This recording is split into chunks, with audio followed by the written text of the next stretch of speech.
एक समय की बात है, एक राज्य था जहाँ एक बुद्धिमान और शक्तिशाली राजा शासन करता था।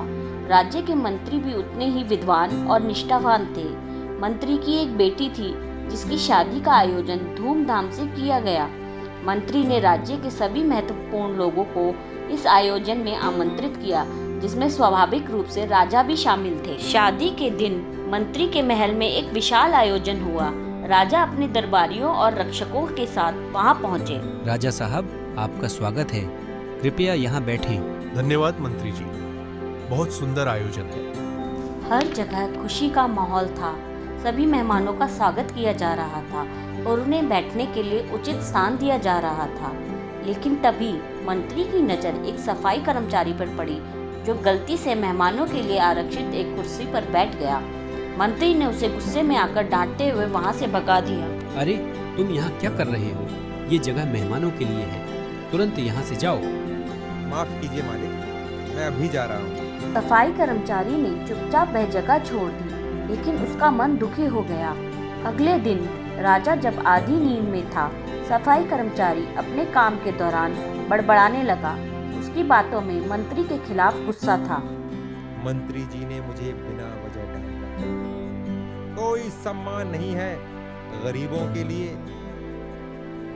राजा ने उसे सुना और उसको अपने पास बुलाया और पूछा, क्या कहा तुमने? मंत्री ने तुम्हें डांटा? सफाई कर्मचारी ने राजा के कान में फुसफुसाते हुए कहा, हाँ महाराज, उन्होंने मुझे बहुत बेइज्जत किया। राजा ने गुस्से में कहा, ये तो गलत है, मैं इस बात का ख्याल रखूंगा। राजा को सफाई कर्मचारी की बातें सुनकर मंत्री पर गुस्सा आ गया। अब जब भी मंत्री दरबार में आता, राजा उससे नाराज रहते।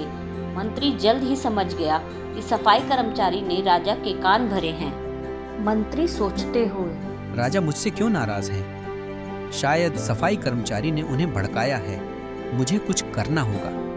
मंत्री ने सोचा कि सफाई कर्मचारी को शांत करना जरूरी है। मंत्री ने सफाई कर्मचारी को अपने घर खाने पर बुलाया। उसने उसे आदर से बिठाया और उससे माफी मांगी। मंत्री ने सफाई कर्मचारी को समझाया, भाई, मुझसे उस दिन गलती हो गई थी। मैं शादी की व्यस्तता में था और तनाव में था। कृपया मेरी माफी स्वीकार करें। सफाई कर्मचारी को मंत्री की बात समझ में आ गई और उसने मंत्री को माफ कर दिया। उसने मंत्री से कहा, ठीक है मालिक, मैं आपकी बात समझ गया हूँ। मंत्री ने अगले दिन एक योजना बनाई जिससे राजा की गलतफहमी दूर हो सके। मंत्री ने राजा को दरबार में बुलाकर पूरी बात बताई। उसने राजा से कहा, महाराज, मैं एक बात कहना चाहता हूँ। कहो मंत्री जी, क्या बात है? उस दिन की घटना का विवरण देना चाहता हूँ। मैंने जानबूझकर सफाई कर्मचारी का अपमान नहीं किया। राजा ने मंत्री की सच्चाई को समझा और सफाई कर्मचारी से भी पुष्टि की। क्या यह सच है? हाँ महाराज, मंत्री जी ने सही कहा। अंत में राजा ने अपनी गलती मानी और मंत्री को माफ कर दिया। राजा ने मंत्री से कहा, मंत्री जी, मैं अपनी गलती मानता हूँ। आपने सच्चाई बताई। सफाई कर्मचारी, तुम्हें भी पुरस्कार दिया जाएगा। और फिर राजा ने सफाई कर्मचारी को भी पुरस्कार दिया और उसका सम्मान बढ़ाया गया। इस प्रकार राज्य में फिर से शांति और सद्भावना स्थापित हो गई। इस कहानी से हमें यह शिक्षा मिलती है, हमें किसी भी व्यक्ति को छोटा या बड़ा नहीं समझना चाहिए। हर किसी को सम्मान और आदर की नज़र से देखना चाहिए। धन्यवाद।